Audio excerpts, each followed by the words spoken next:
Shalom. This is Michael Rood at the Old City of Jerusalem. In this news soundbite, MTV generation, the Western Christian Church has adopted a spiritual fast food mentality.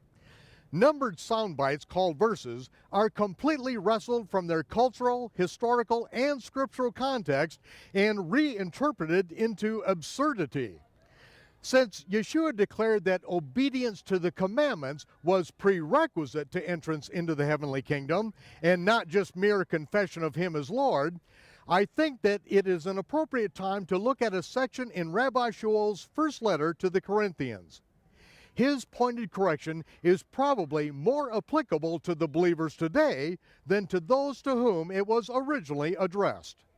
Now, Episode 1 in the three-part series, Who is Your Unauthorized Covering? Context is everything. Shalom. This is Michael Rood speaking to you from a barley field in the month of the Aviv barley here in Jerusalem. We are living in God's universe. The world in which we live is synchronized to God's calendar in God's time clock. Whether we recognize it or not makes no difference to Him. Each month, we look over the top of this barley field and search the sky for the first sliver of the new moon, indicating the beginning of the month according to the Creator's reckoning of time. And each year in the spring, we watch for the barley to reach the level of maturity called Aviv in the Scripture, which indicates the beginning of the year. At the new moon, when we have the Aviv barley, it is the month of the Aviv barley. This year, that happens also to be in the pagan month of April of the year 2003. This is a very special time for us because we returned not too long ago from the National Religious Broadcasters Convention, and this particular teaching really is made possible by those who helped us to get to the NRB with Last Great Day Productions to make our television program available to broadcasters around the world. It was not only the saints back in the United States that helped, but also many of the people here in the land of Israel contributed to help us to get there. They supplied us with many things on consignment, many very special things, such as a 350-year-old Torah scroll that was smuggled out of Iraq when Saddam Hussein commanded that all of the Torah scrolls remaining in Iraq should be destroyed. And so we were able to take one of those to America with us. Another thing that we took with us were several of these servants' coverings, which I'm wearing, and this particular teaching is about the head coverings, the servant covering. And in order to understand what the Brit Hadashah or the New Testament teaches about head coverings, we must understand what the Torah and the prophets speak about head coverings so that we have the understanding of head coverings in perspective in the Scripture. This particular head covering that I am wearing is made by Jewish women in the Tashkent region of Uzbekistan.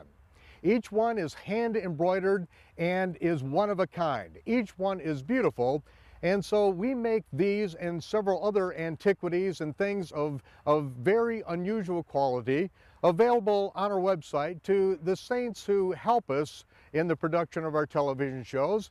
And it is with this covering on that I would like to share with you a little bit about the servant's covering. The Torah stipulates that there is a method by which a hired slave can become ebed, or a bond slave, at the time that he is set free from his master. It is at that time that the master may invite him to become his bond slave for life. The master and his servant go to the elders at the gate of the city and present themselves before the elders to make a blood covenant. The servant at that time confesses that his former master is now his Lord, and that he will faithfully represent him in all of his doings for the rest of his life. He promises to honestly present his master's will in all personal and business affairs. At the same time, the master confesses that he will ensure that none of his servant's words fall to the ground. In the making of this covenant, the master drives a steel awl through the ear of his servant, pinning him to the doorpost. As the blood is running down the neck of the servant, the master then puts a gold ring in the ear of his servant. Then he puts the signet ring, the family signet, on the finger of his bondslave so that he may do business for that household and for his master. Finally, the master places a brimless cap on the head of his servant to show that he is now under the authority of his master. And that's why we make these particular brimless servants coverings available for those who would like to show that they are voluntarily under the authority of their Messiah, the Jewish Messiah, who is not only their master, but their Lord, and that they serve no earthly master, and that he is their authority, and that he alone is their covering. Another thing which is related to this is the tallit. This particular tallit that I'm wearing is made by Levites here in the city of Jerusalem. And this is the original four-cornered garment that not only did the high priest wear, he wore a four-cornered garment, but all of the Israelites wore a four-cornered garment over their bell-shaped garment, or jalabia. This four-cornered garment, we were instructed at Sinai to put in the corners of this a fringe, and on that fringe a single thread of sky blue or techelet thread. That was to remind us to always keep the commandments of God.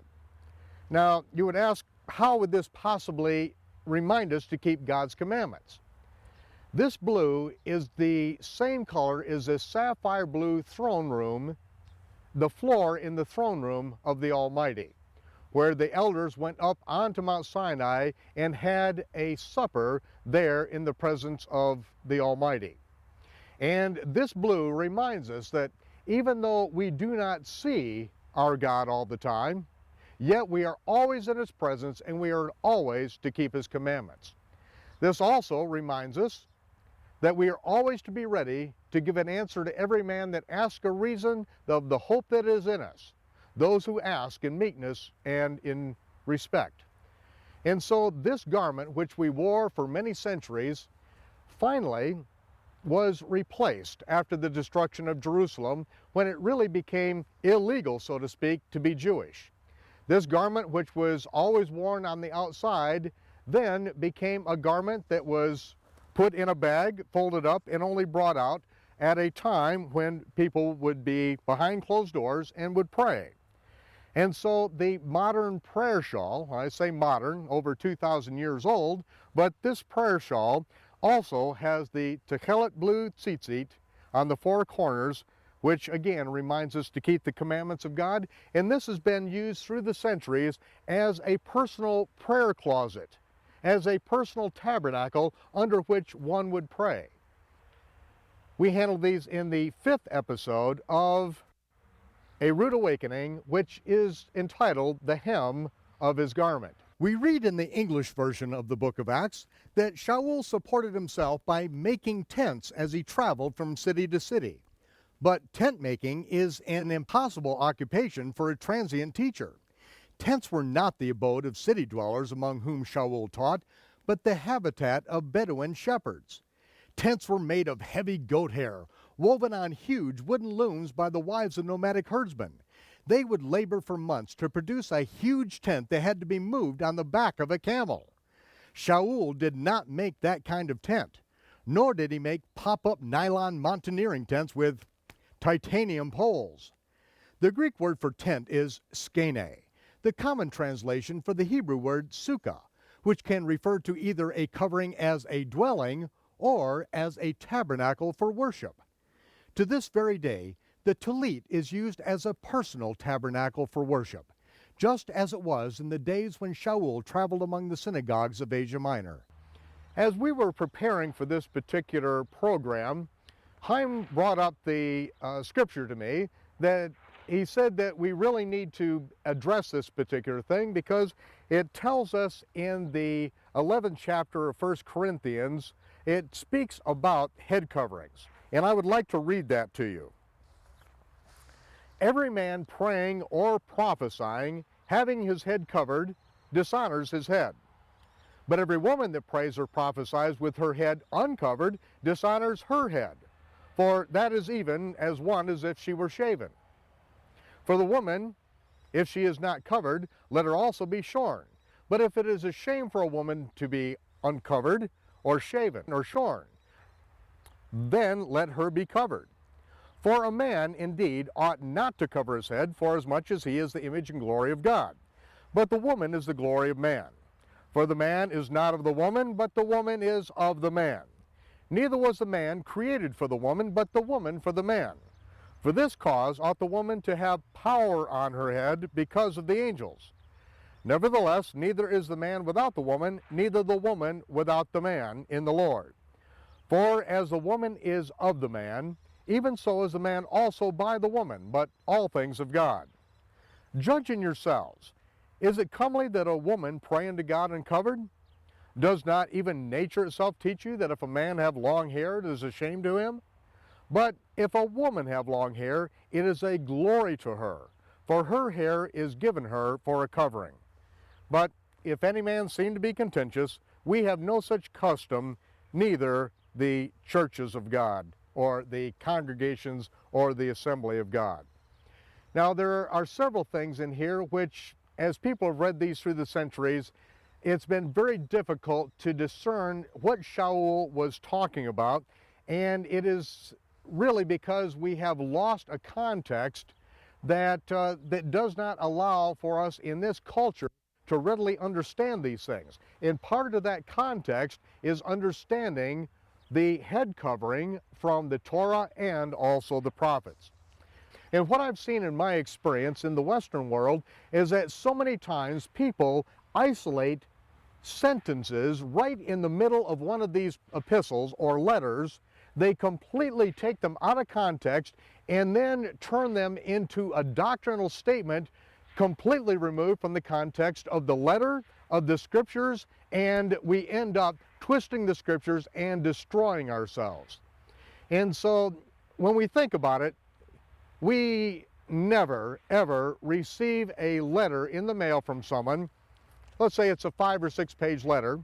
We go to page number 3, we take a sentence and we read it, and then we develop a doctrine out of this. That's ridiculous.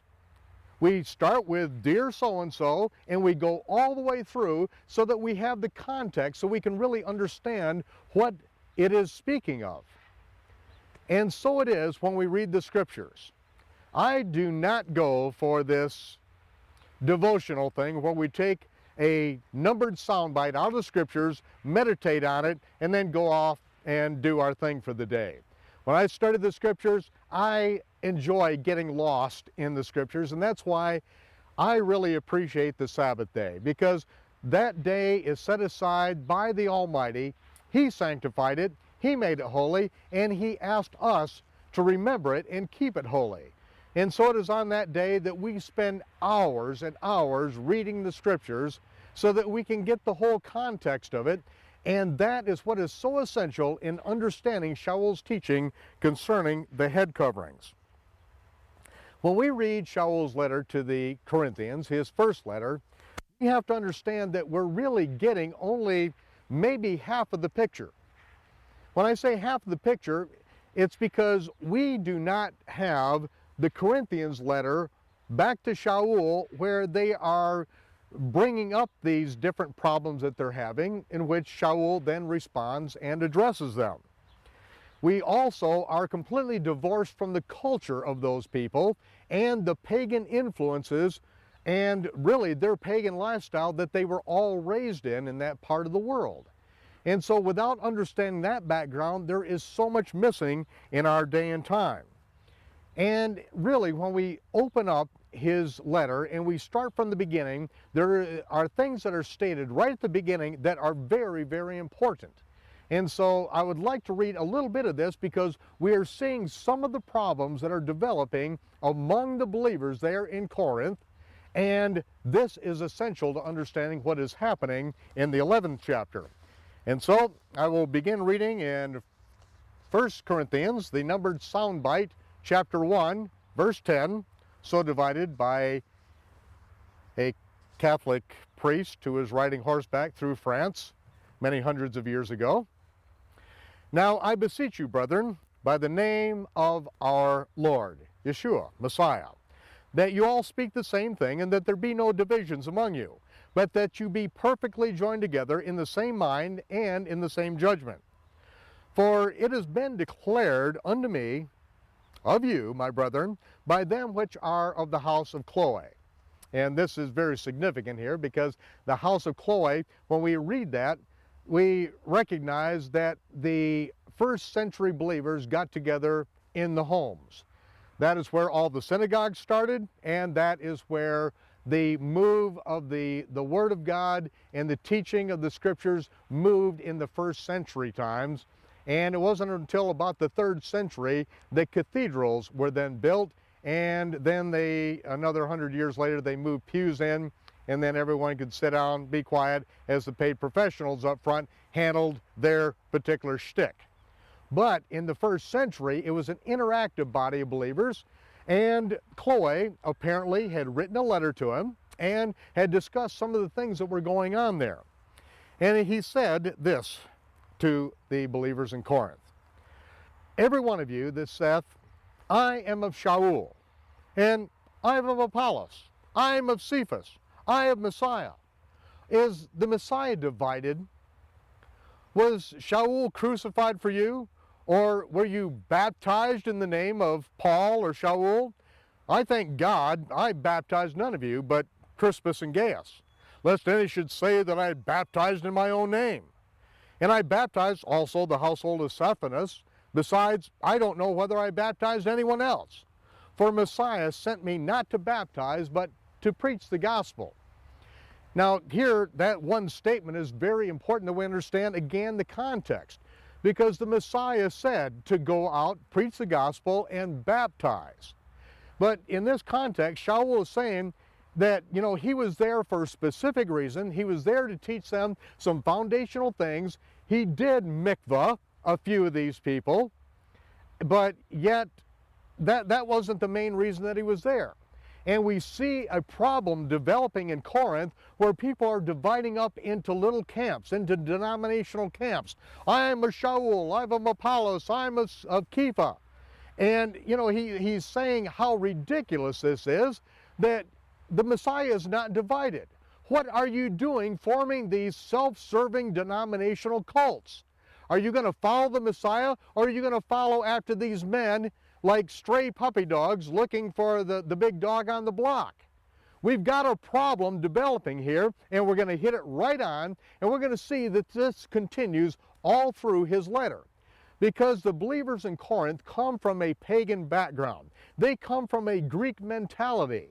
And these are things that are out of order in Corinth, and so that is why he is writing this particular letter. Now, I have in my hands my favorite way of studying the Scriptures. When I study the Scriptures, I like to print it out in a very large font so I can see it without my glasses on.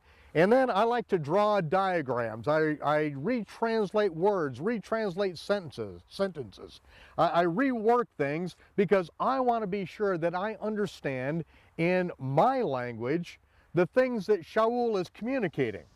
Realizing that, we are missing many of these letters. If they were done in Hebrew to begin with, we seem to be missing nearly all of them. We do have some Hebrew of the Gospels, but even in the Greek, we're still, when we translate them over into the English and outside of the context of the culture, we still miss things unless we translate things in the context of the culture and what's actually going on at that time. Many times we miss the point of what Shaul or Kepha or Yohanan or Yaakov, James, is indicating.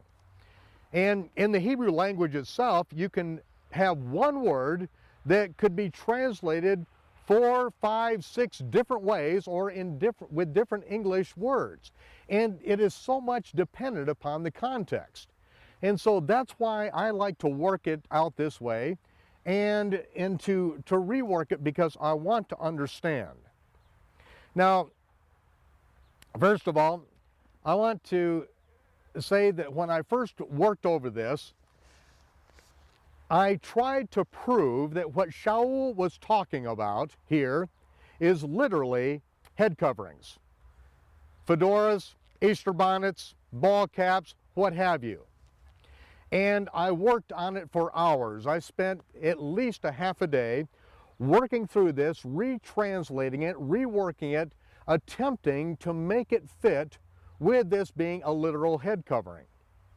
And then I went a second time and read through the entire letter, the entire context of this, and this is what developed. And this is what I would like to share with you. In 1 Corinthians 11:1, I'm going to give you the MIV version. That is the Marine Infantry version. This is my personal dynamic translation of the Scriptures, which is not published.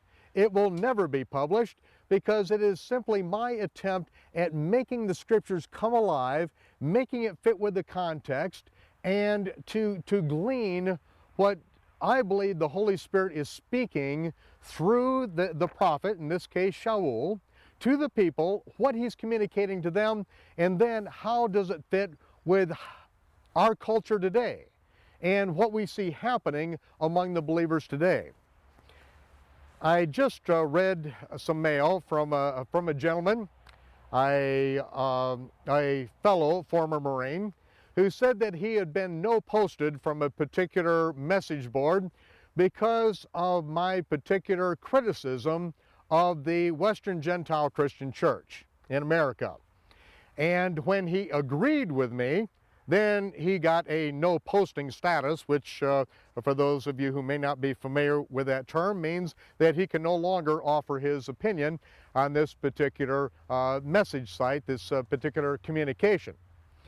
And I wrote back to him and said that if we who are in the camp, who are believers and followers of the Messiah, if we cannot criticize our own camp, if we cannot try to correct the things that are wrong, if we cannot have an open forum to discuss the things that we see are wrong, how in the world are we ever going to really deal righteously with the things that the outside world looks at us, sees the hypocrisy, and wants nothing to do with us?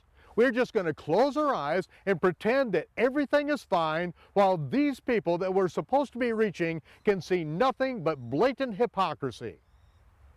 I think we need to be able to criticize ourselves, and when Shaul criticizes and says something's wrong and that same thing is going on today, we have got to take a look at it and we have got to weigh it and make sure that we are acting in accordance with this.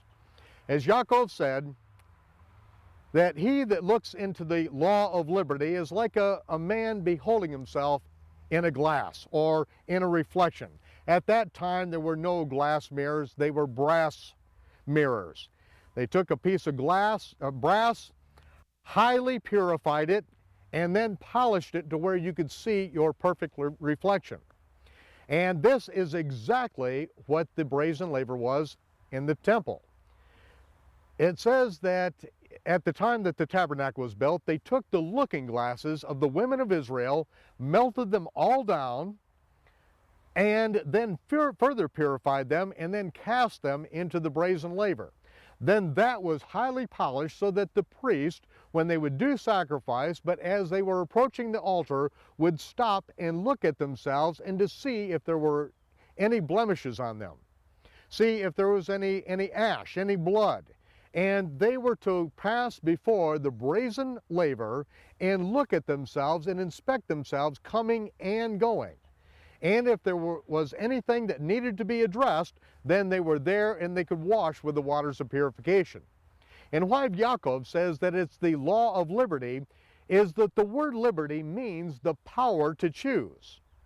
And the full meaning of the word liberty is the power to choose. And having failed to choose that which is perfect, we retain the right to choose again. And all of us in our lives, we choose imperfectly. In fact, every time we choose a president in the United States of America, we choose a man. We choose that which is imperfect. We retain the right to choose again. And so this law of liberty, it is that when we look into the Torah and when we behold ourselves as in that brazen laver and we see the imperfections in ourselves, we see that the Torah shows us our sin. It shows us our shortcoming. Then we have the opportunity whether we're going to wash and get ourselves cleaned up or turn away and walk away and forget what manner of person we are. We do not want to do that. If we are going to go on to perfection and get ourselves off from the milk of the Word and move on to meat, if we are going to move on to completeness, then we must take a very stern and hard look at ourselves and to see if we are on the path of righteousness. Michael Rood has traveled the globe bringing the greatest archaeological discoveries of biblical antiquity to excited audiences through his live A Rood Awakening seminars. Now, individuals, families, home study groups, and congregations around the world can experience these same life-changing teachings that have captivated viewers of all ages. These revolutionary seminars, including the one you are now enjoying, are available on VHS and DVD, as well as many on audio cassette. All timeless treasures that will inspire and provoke you to a deeper spiritual walk. Michael's new groundbreaking A Rood Awakening television series is available on VHS and DVD. Collect the entire series as a comprehensive set of instructional tools for the entire family. And join Michael in the land of Israel as he explores the scriptures from a Jewish or Hebrew perspective. Log on to our website or call or write today for your free Rood Resources catalog and receive a complimentary Rood Review 60-minute video sampler to share with friends, family, and complete strangers. A Rood Awakening Tours, conducting the most exciting tour in modern-day Israel. Hosted by Michael Rood, we abandon the canned Christian itinerary and unite in a quest to uncover the Hebrew roots of our faith. Join us as we once again explore the ancient land of Israel. Leave your Western Gentile mentality behind and come explore the living scriptures from a Jewish or Hebrew perspective. Prepare for A Rood Awakening, Tours of Israel. It's not just a tour, it's an extravaganza. Contact us for dates and information about our upcoming A Rood Awakening tour. Join us again next time for episode 2 of the 3-part series, Who is Your Unauthorized Covering?, when we will explore Who is the Head?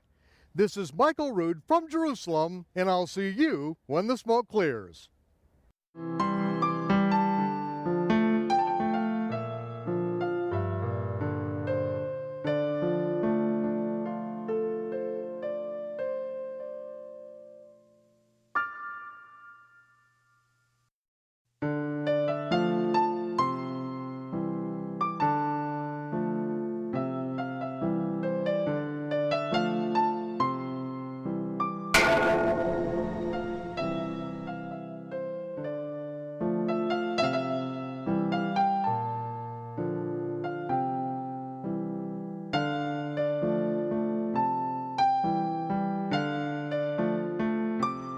Shalom! This is Michael Rood at the Old City of Jerusalem. Rabbi Shaul wrote a letter to the troubled believers in Corinth, a pagan city in Asia Minor that was polluted with idolatry. The believers were dividing up into divergent religious cults that were fawning over erudite international religious personalities. The divisions were fueled by the kingdom-building propensities of immature believers who grasped for the reins of leadership for their own advantage. As congregation leaders enthroned themselves as monarchs in their little kingdoms, all of the perversions detailed by the prophet Samuel became manifest, just as when Israel chose a king to rule over them rather than follow the simple instructions from the King of the universe as detailed in the Torah. Now, episode 2 in the 3-part series, Who is Your Unauthorized Covering? Who is the Head?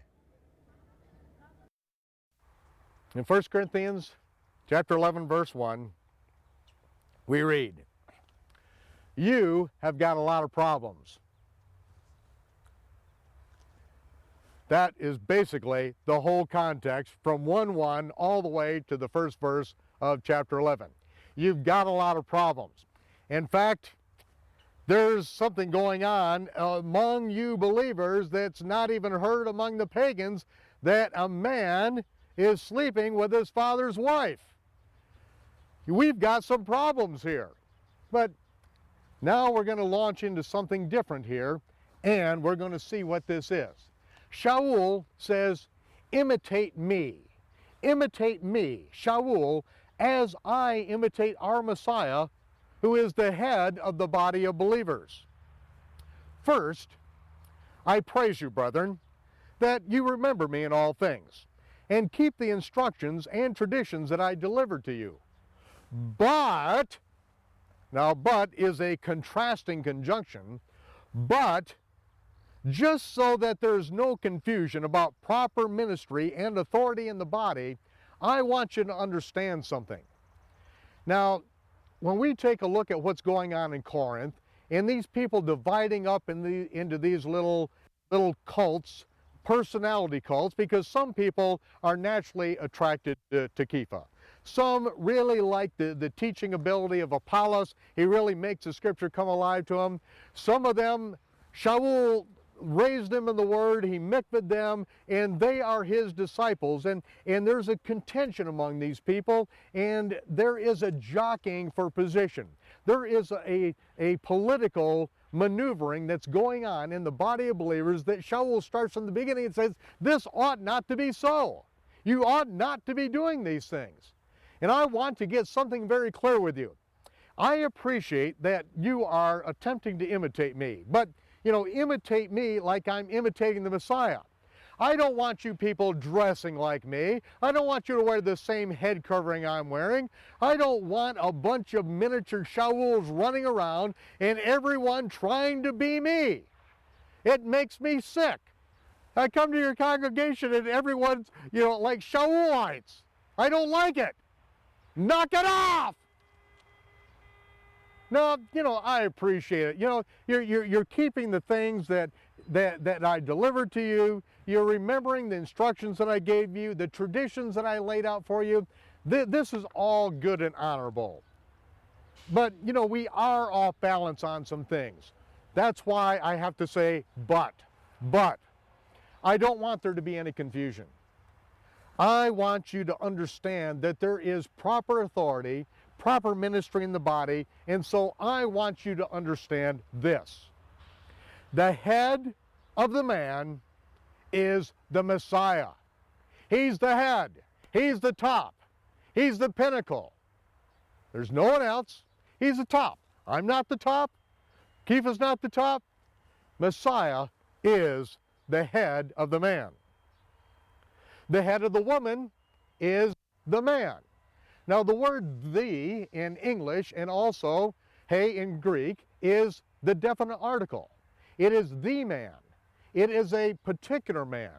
And so it's important to understand this because as Shaul talks about this, the head of the woman is the man. It's not just not any man, it is her particular man. When a maid child is born in a family, her head is her father. He is her head until the day that he puts her underneath the tallit of another man who will be her husband and will take the responsibility for the rest of her life. At that point, her husband becomes the man or her man, and that's why as I go through this, I will translate this as her man because it is specific. Either it's her father or it is going to be her husband. And that is the head of the woman. And the head of Messiah is Yahweh. This is the chain of proper authority and the only covering authorized by the Almighty. Listen to this very carefully. I will say it again. This is the point and this is the context. I want you to understand that the head of the man is the Messiah. The head of the woman is her man. The head of the Messiah is Yahweh. And this is the proper chain of authority and the only covering authorized by the Almighty. So, understand, any man that prays or prophesies under the covering or authority of another man or man-made institution dishonors his head, the Messiah. Who is the head of the man? It's the Messiah.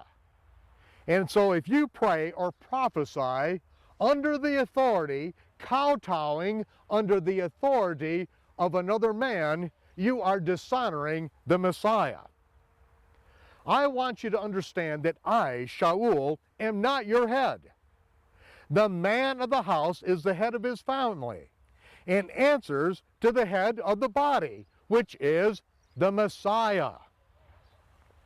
I appreciate the fact that you want to imitate me because I'm attempting to imitate the Messiah. I'm edified that you think of me and are keeping the things that I gave to you out of the depth of my soul. But you are responsible for your own walk. You do not answer to me. And you men are to walk in the fullness and stature of the Messiah and live out your own ministries as the high priest of your home. Of course, here I've launched into, of course, the dynamic translation. I'm going right back to the context of verses 1 and 2 and bringing this all together. You are not to kowtow under the imagined authority of those who desire to be your head. You are not to be subject to the manipulation and control of those who want to set themselves on a plateau of authority over you. True ministers are your servants. They are not your head. I will say it again. True ministers are not your head. They are your servants. Servants put themselves on a lower level in order to serve. There is one Lord and one head, and that is the Messiah. But concerning women, every woman that prays or prophesies, not being under the covering or authority of her husband, who is her head, dishonors and disrespects her husband, or father if she is unmarried. It is as if she were shaven. Now, what does that mean, as if she were shaven? Again, we have to deal with the culture of Corinth. To shave one's head, for a woman to shave her head, this is a sign that she is a temple prostitute in the pagan sex religions. That is exactly what it's talking about. If the woman is not under the covering of her man, and she exalts herself as some spiritual hotshot who usurps the authority that the Almighty has given to the head of the house, let her be exposed for who she really is. Shave her head. She is nothing more than a religious whore.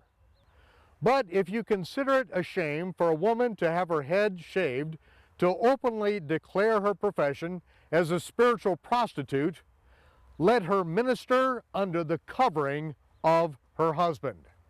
Let the man of the house be the head of the house and the ultimate authority under the Messiah. Neither myself, any apostle, or a woman is over the man.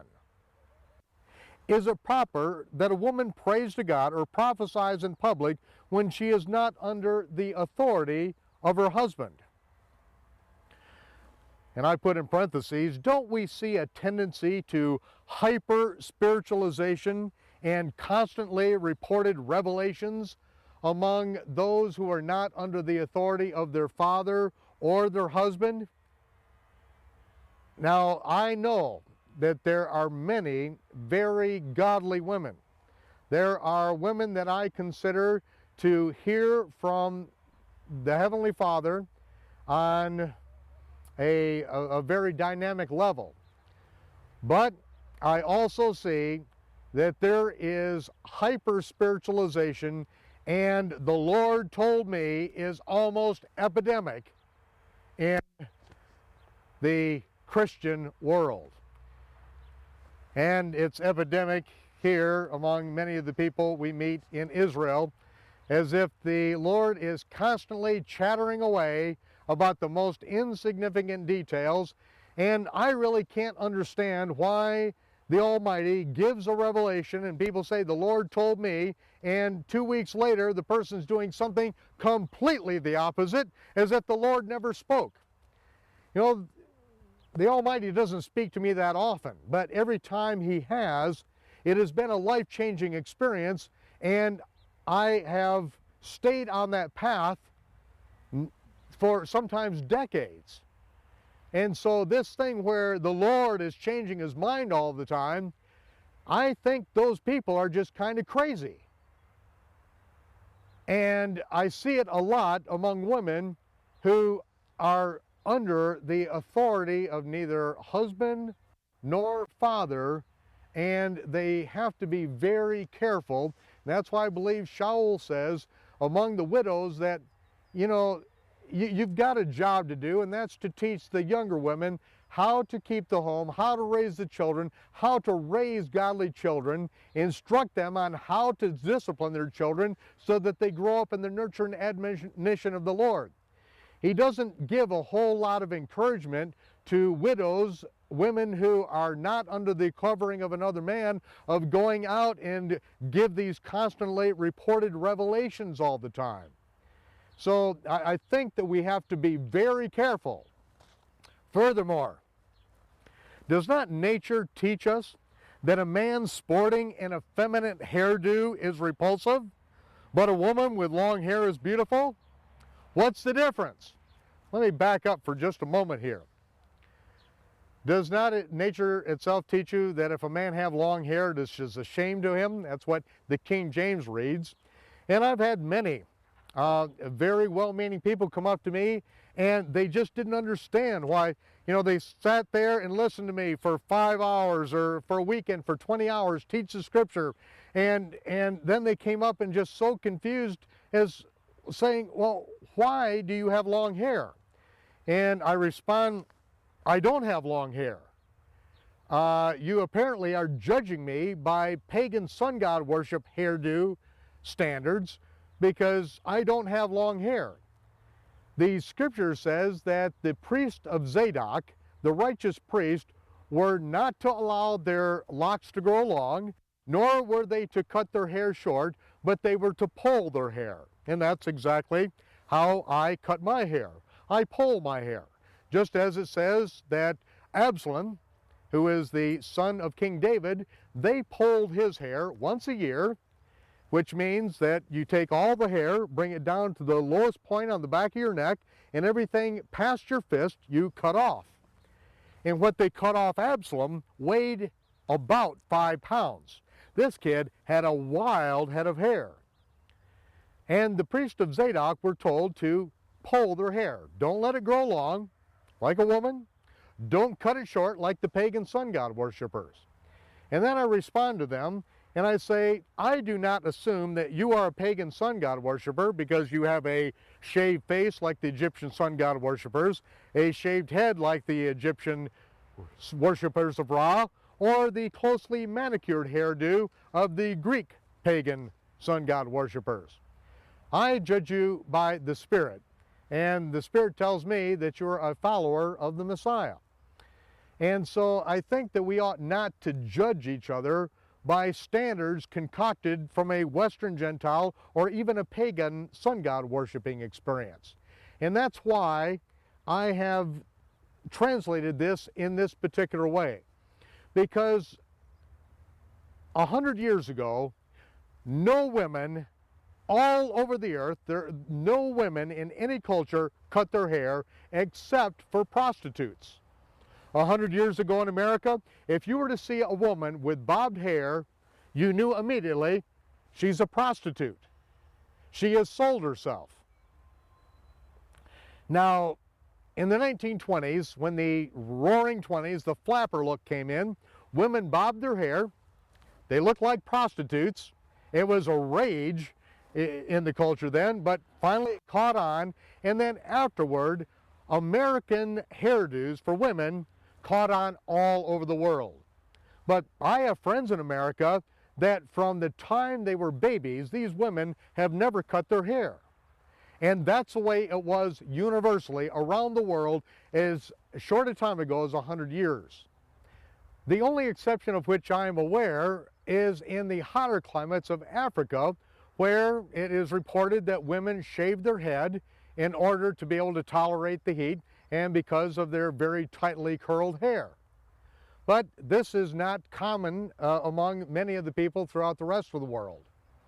But a man, for him to have long hair or uncut hair, as women, it is a shame for a man to sport an effeminate hairdo.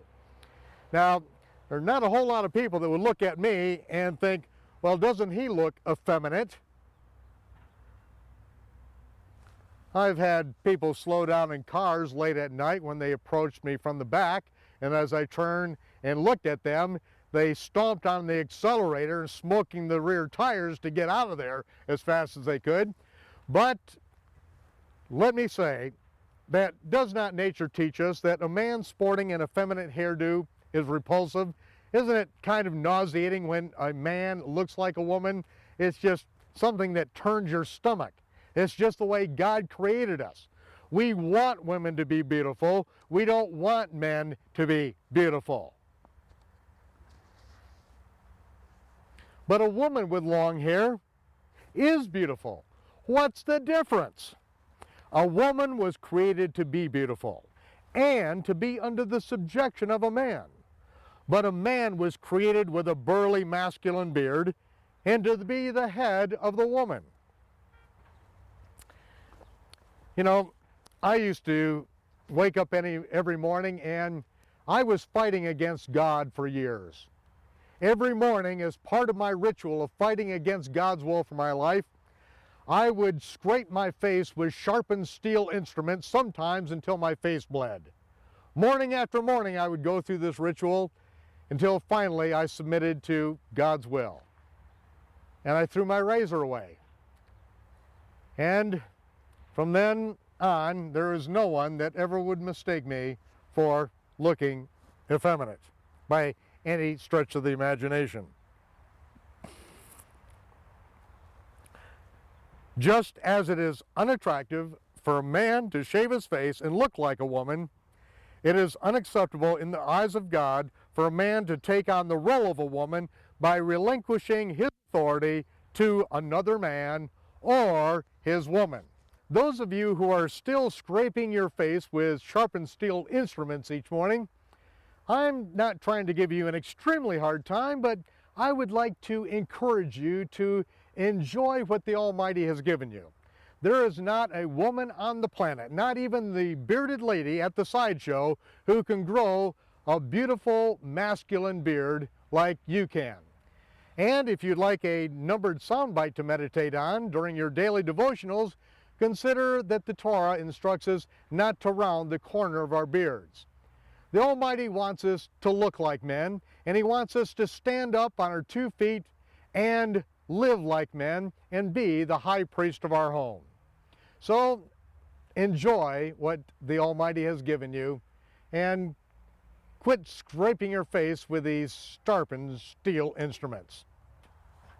But I want you to understand that it is unacceptable in the eyes of God for a man to take on the role of a woman by relinquishing his authority to another man or to his woman. He should be the head of his house. And there is no higher authority on planet Earth than the head of the house. Because the head of the house, his head, is the Messiah. The head of the Messiah is God. There's no one in between. Let's get that perfectly straight. I know it's completely different in the Western Gentile Christian experience, but it's wrong. That's what Shaul is hammering away. It's been written for 2,000 years, but we can't see it because we've isolated numbered sound bites out of the Scripture, stripped them completely out of context, and we have no idea what he's even talking about. But if any man wants to debate this hair and beard example, don't bother. I am not attempting to make a conclusive statement about local coiffure customs, neither has there been any such conclusions made among the assemblies of the righteous of God. It is just an observation of the physical universe that, I believe, speaks quite clearly.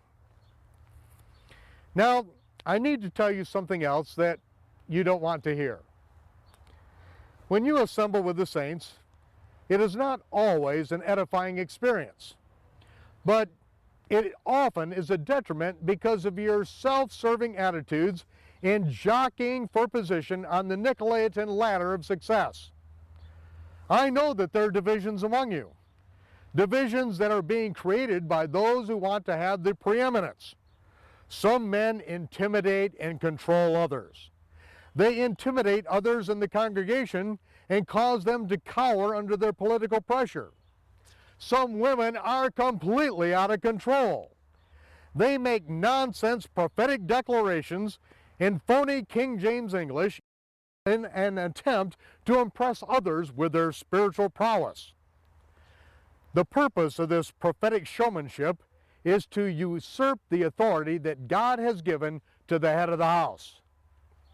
When these perversions and divisions happen in the body of believers, it serves to separate the men from the boys, the spiritually mature from the novices. Men, get some guts and stand up against these abusive perversions. Now, I would like to share with you the rude interruption from episode 5. Sorry for this rude interruption, but what kind of businessman would Shaul be to make delineates, portable private prayer closets, and then instruct the believers not to pray with their heads covered? In Shaul's first letter to the believers in Corinth, we read, "Every man praying or prophesying, having his head covered, dishonors his head. But every woman that prays or prophesies with her head uncovered dishonors her head." Shaul's statement has no historical or social background in either the Jewish or pagan world, unless we read the statement in context. Shaul just defined his terms in the preceding phrase, "But I want you to know, the head of every man is Messiah, and the head of the woman is her man, and the head of Messiah is God." Shaul is not making a landmark ruling on the use of tallits, cowboy hats, baseball caps, or Easter bonnets while praying. No, he is doing something much more important, stating the proper chain of God-given authority. The Heavenly Father is the head of the Messiah. The Messiah is the head of the man who is the head of the woman. The word "but" indicates that even though Shaul appreciates their imitation of his righteous walk in Messiah, he wants the Corinthians to understand that he is just a servant of the Messiah. He is not the head, and neither is any denominationally appointed authority. A man is not to dishonor his head, the Messiah, by subjugating his authority as the head of his household. The woman is to honor her head, her husband, by relinquishing authority to him as her covering. The man of the house is the highest authority on the planet. He is the high priest of his home, and no apostle, prophet, or pastor has the right to usurp that God-given authority. Ministers are simply servants who are lower in authority than the man of the house. Men, do not dishonor the Messiah, your head, by setting up another authority over you. You are to obey Messiah, whose head is Yahweh, and not religious megalomaniacs. When the smoke clears, you will be judged for your obedience to Yahweh alone. The head covering in biblical antiquity was something that was worn by servants of their master, and it was commanded that the priest, the Kohanim in the holy place, would always have their head covered. And so to assume that Shaul is making some landmark decision about head coverings, Easter bonnets, fedoras, or what have you, now we see, when we look at the entire scripture in context, that we recognize that that was not the issue at all. Michael Rood has traveled the globe bringing the greatest archaeological discoveries of biblical antiquity to excited audiences through his live A Rood Awakening seminars. Now, individuals, families, home study groups, and congregations around the world can experience these same life-changing teachings that have captivated viewers of all ages. These revolutionary seminars, including the one you are now enjoying, are available on VHS and DVD, as well as many on audio cassette. All timeless treasures that will inspire and provoke you to a deeper spiritual walk. Michael's new groundbreaking A Rood Awakening television series is available on VHS and DVD. Collect the entire series as a comprehensive set of instructional tools for the entire family. And join Michael in the land of Israel as he explores the scriptures from a Jewish or Hebrew perspective. Log on to our website or call or write today for your free Rood Resources catalog and receive a complimentary Rood Review 60-minute video sampler to share with friends, family, and complete strangers. A Rood Awakening Tours, conducting the most exciting tour in modern-day Israel. Hosted by Michael Rood, we abandon the canned Christian itinerary and unite in a quest to uncover the Hebrew roots of our faith. Join us as we once again explore the ancient land of Israel. Leave your Western Gentile mentality behind and come explore the living scriptures from a Jewish or Hebrew perspective. Prepare for A Rood Awakening, Tours of Israel. It's not just a tour, it's an extravaganza. Contact us for dates and information about our upcoming A Rood Awakening tour.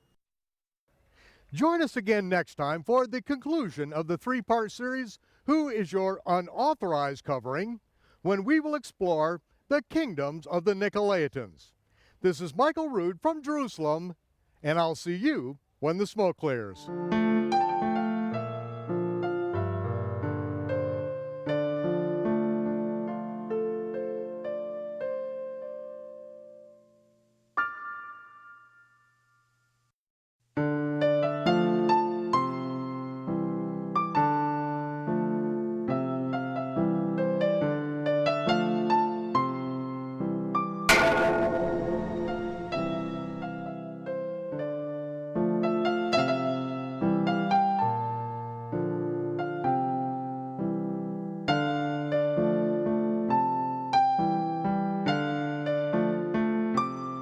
Shalom.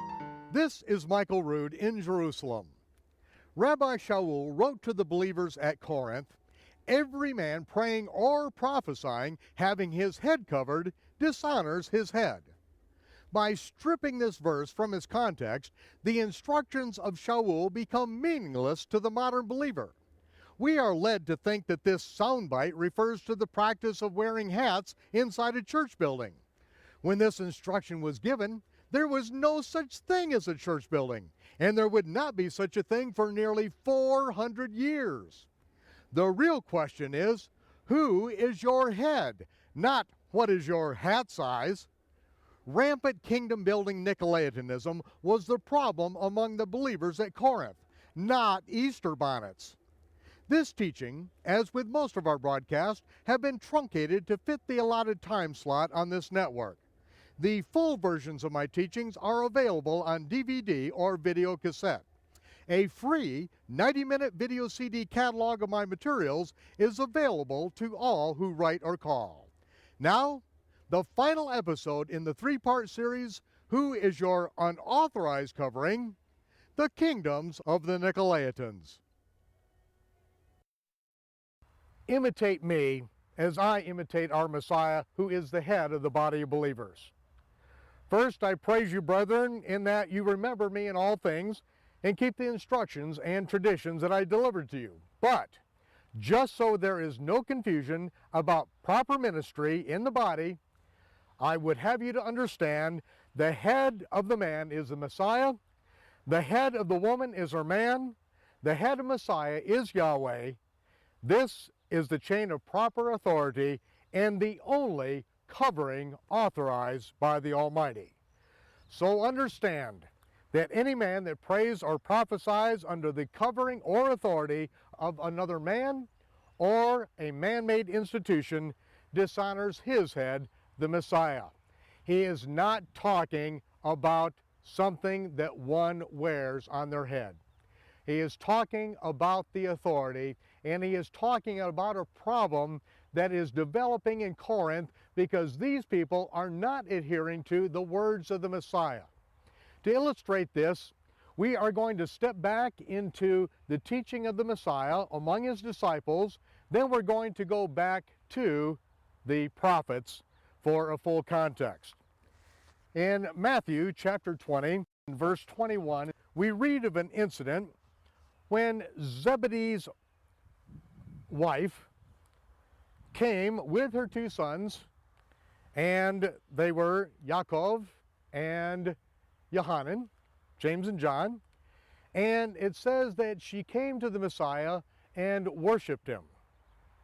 And he said to her, "Woman, what do you want?"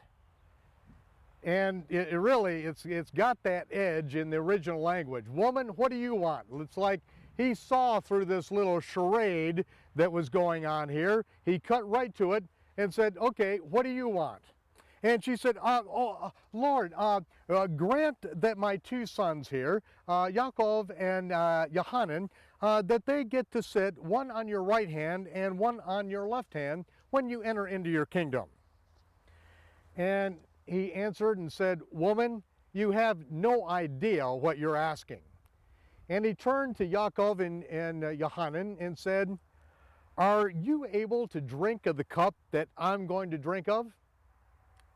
And are you able to be mikvahed or baptized with the baptism that I'm going to be baptized with?" And they said, "Yes, Lord, we're able." He said, "Okay, boys, you're on. But to sit on my right hand and left hand, you can forget that right now, because that is reserved for whom the Father has decided." And it says that when the other 10 heard what was going on, they were moved with indignation or envy against these two brethren. And what they were doing can only produce indignation and envy among the other believers, because they are looking to establish themselves on the right hand and on the left hand of the Messiah. Now, once you have the right hand and the left hand of the Messiah taken up, then all you have left in the chain of command are the right hand and left hand of Yohanan, the right hand and left hand of Yaakov. Once those positions are filled by these men who are now vying for positions, are the right and left hands of them. And so it goes down into this Nicolaitan chain of command, this Nicolaitan hierarchy. Now, why I say Nicolaitan is because this is what the Messiah refers to this as. He says, "You know that the princes of the Gentiles exercise dominion over the people unto them, and they that are great in authority exercise authority over them. But this is not the way we're going to do it. Whoever wants to be the greatest, let him be your minister. And whosoever wants to be the chief, let him be your servant. Even the Son of Man came not to be ministered unto, but to minister." As if to say, like, I'm the Messiah.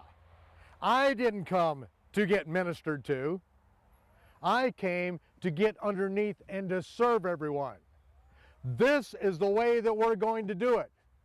If you guys want to start forming this hierarchy system where you've got all these different positions and all these levels, then you can pack your trash and head right straight to Rome. But we're not going to do it. This is not how I am going to administrate things. If you want to be the hot shot, then you turn right around and get underneath everyone else and raise them up to walk in the fullness and stature of the Messiah. There's one thing the Messiah says he hates in the book of Revelation. It's the doctrine and the deeds of the Nicolaitans. In the Greek, the word Nico, Nike, conqueror. Laiton or laity, conqueror of the people.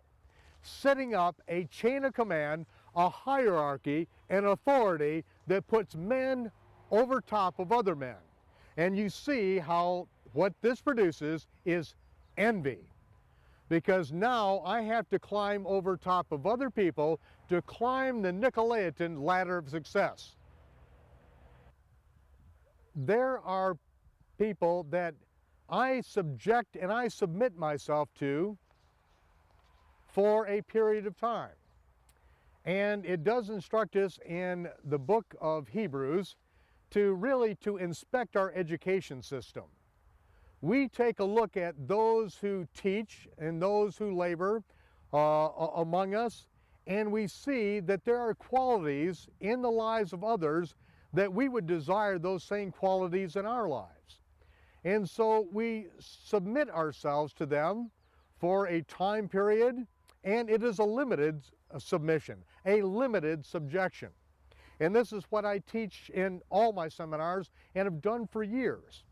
On the longer seminars, when people are there for an entire weekend, I instruct everyone that the man is the head of the house. He is the highest authority.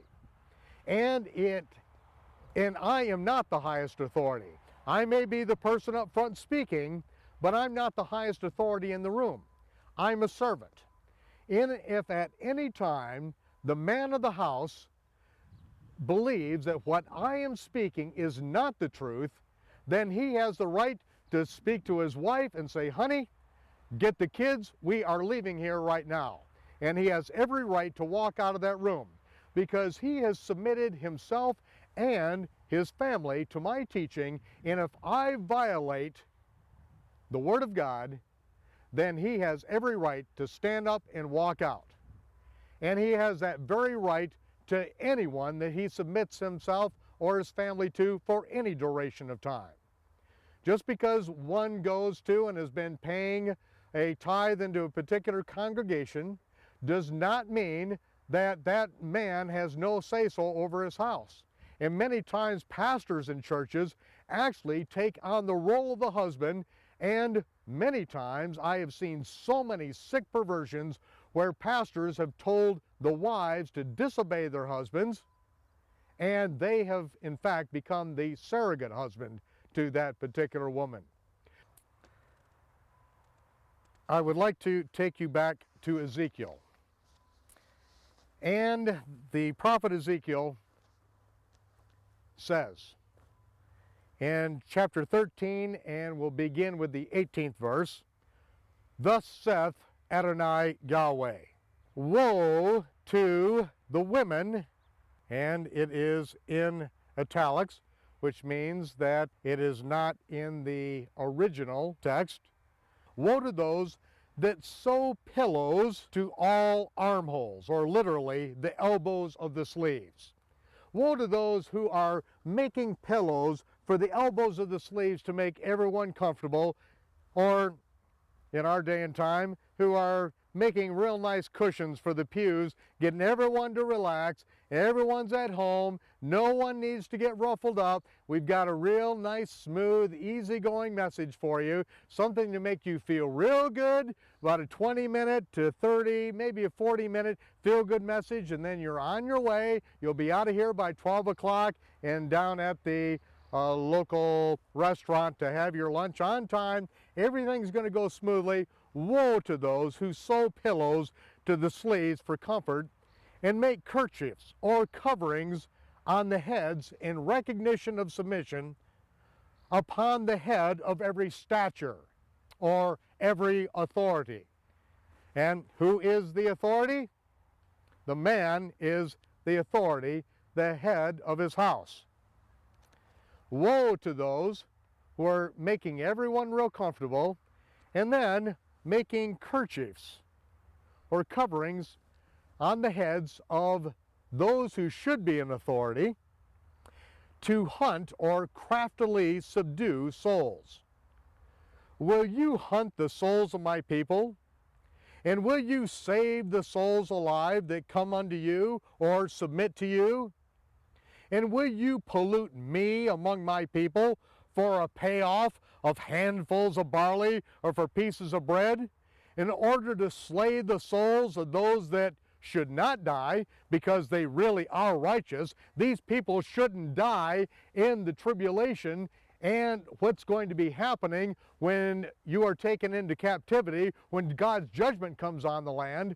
You're trying to craftily bring them in and put them under your authority to get them to submit to you so that they, the righteous, will actually die when they have been righteous all the time. And to save the souls alive that should not live because they're guilty. They should die. And you're trying to save them alive by your lying to my people that hear your lies. Wherefore, thus saith Adonai Yahweh, behold, I am against your pillows of comfort, wherewith you hunt the souls to make them fly or escape the coming tribulation as Israel is carried away into captivity. You're saying to them, oh no, you're not going to endure any trouble. You're not going to endure any tribulation. All you have to do is come in and be part of our group, and we're going to escape all these things. Does this sound a little bit familiar? When judgment is on the way, when God promises He's going to shake the earth and the heavens in the last day, don't worry. Be part of our group. We're all going to fly out of here. We're all going to escape this thing. Nothing's going to happen to you. You're not going to have to get your garments purified. You're all ready. You've got your garments just smelling white. They're looking real good because you're part of our group. Come in, sit down, relax, pay your 10% tithe, and everything will be fine. Because if you keep doing this week after week, Sunday after Sunday, don't worry. Everything is going to be fine. It's all that God requires of you is you come in, sit down, shut up, and put your name on our rolls. Sounds too familiar. Because judgment was on the way in Ezekiel's day. Judgment is on the way today. And the Almighty is against those pillows of comfort. And I will tear them away from your arms. I am going to forcefully take you out of your comfort zones.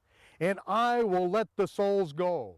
I am going to release the righteous from your manipulation, your intimidation, and your control. Even the souls that you hunt to make them fly.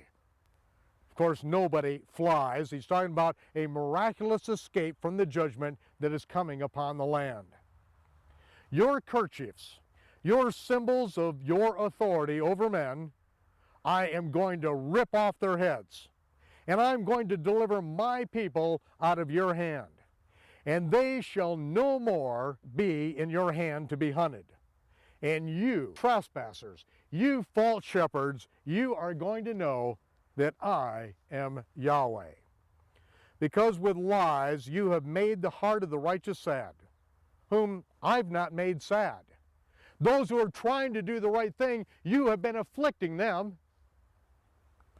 And you have strengthened the hands of the wicked just because they're playing your silly games with you and going along with your programs and climbing your Nicolaitan ladder of success. You've strengthened their hands. And you don't want them to turn from their wicked ways. Because if you preached against what's wrong in your congregations and in your country, you would have your 501c3 tax-exempt nonprofit status removed by your mother corporation, their Internal Revenue Service, because you're only authorized to teach certain things. And if you step beyond those bounds, your mother will come in and take away all your benefits.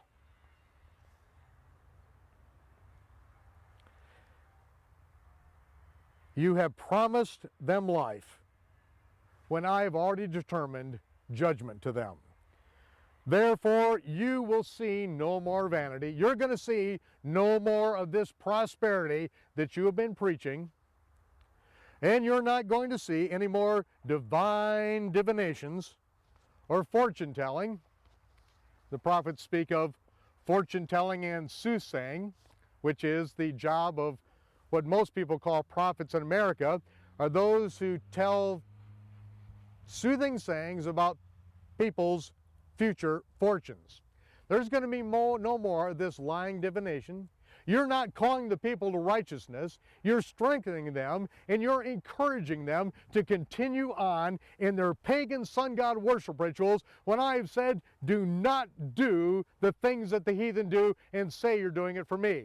Don't even let the names of pagan gods come out of your mouth. Be holy as I am holy. Follow me the way my Torah instructs.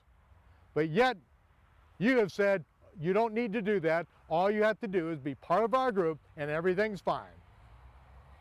Because when we go up before the throne in heaven, we're going to stand there as one big group and we're going to say, haven't we prophesied in your name? Haven't we done many mighty, wonderful works? Haven't we cast out demons?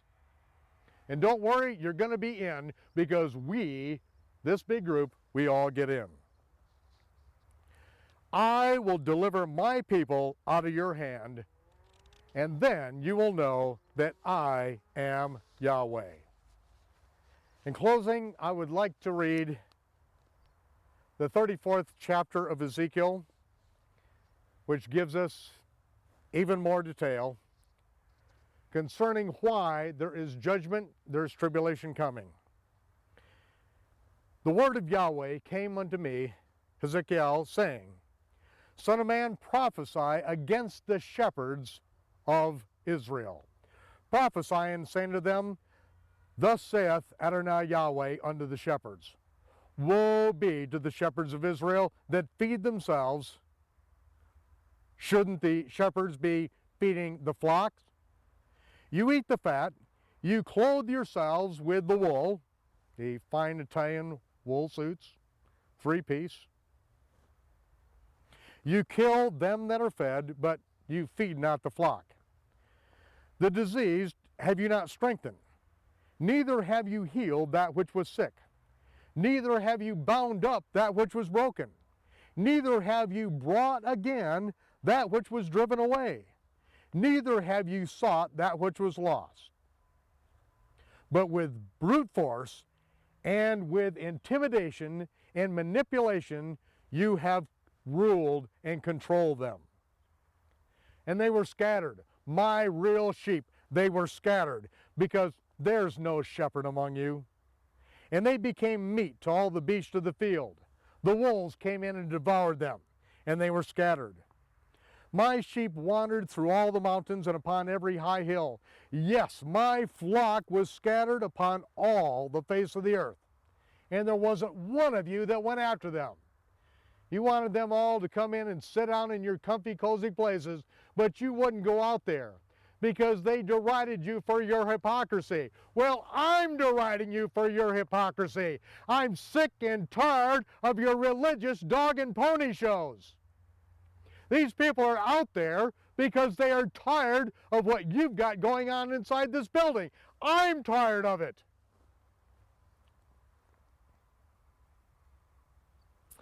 Therefore, ye shepherds, hear the word of Yahweh.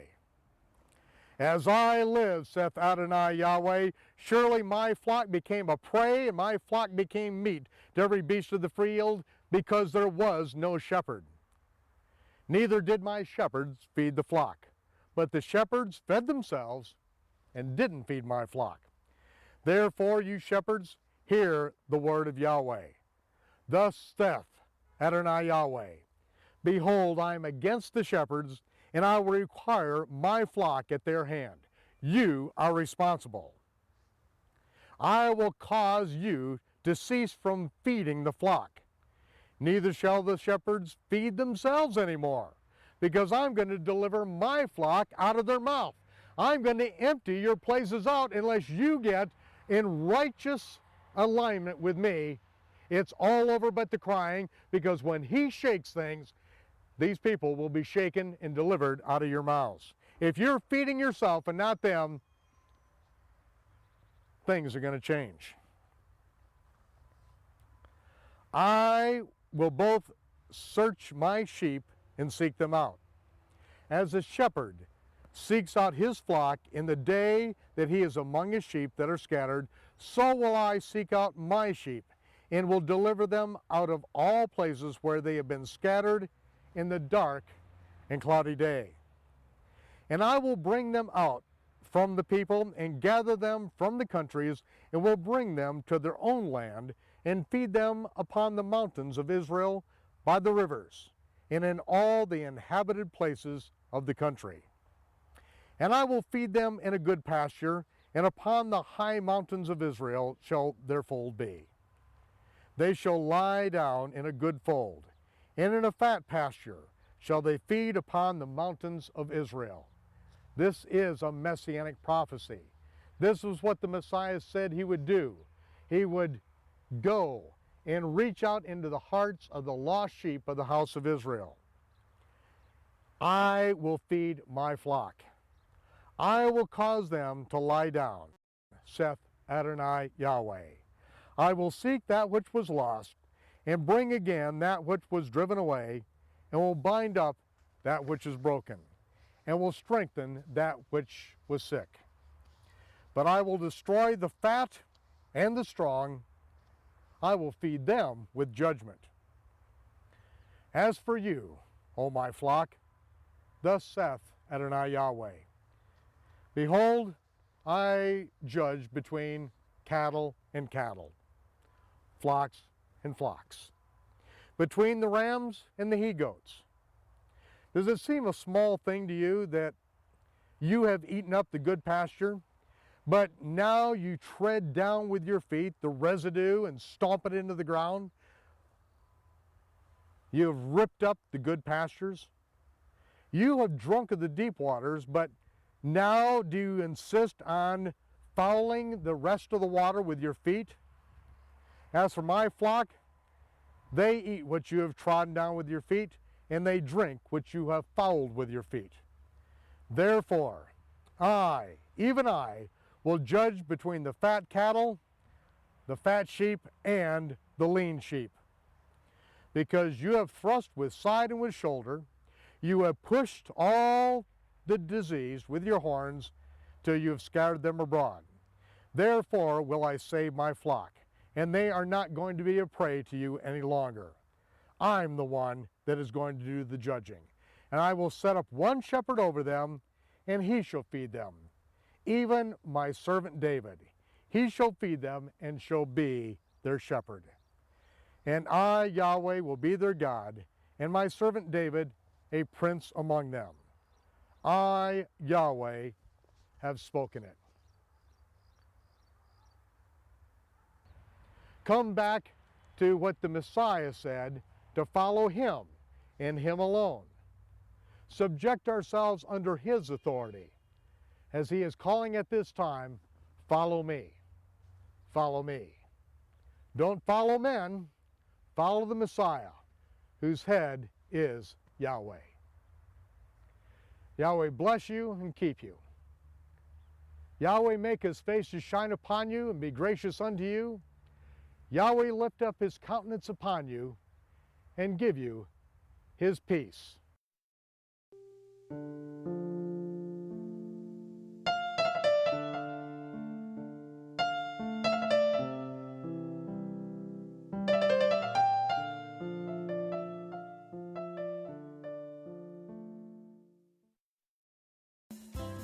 Michael Rood has traveled the globe bringing the greatest archaeological discoveries of biblical antiquity to excited audiences through his live A Rood Awakening seminars.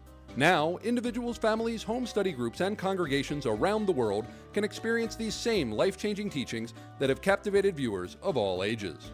These revolutionary seminars, including the one you are now enjoying, are available on VHS and DVD, as well as many on audio cassette. All timeless treasures that will inspire and provoke you to a deeper spiritual walk. Michael's new groundbreaking A Rood Awakening television series is available on VHS and DVD. Collect the entire series as a comprehensive set of instructional tools for the entire family. And join Michael in the land of Israel as he explores the scriptures from a Jewish or Hebrew perspective. Log on to our website or call or write today for your free Rood Resources catalog and receive a complimentary Rood Review 60-minute video sampler to share with friends, family, and complete strangers. A Rood Awakening Tours, conducting the most exciting tour in modern-day Israel. Hosted by Michael Rood, we abandon the canned Christian itinerary and unite in a quest to uncover the Hebrew roots of our faith.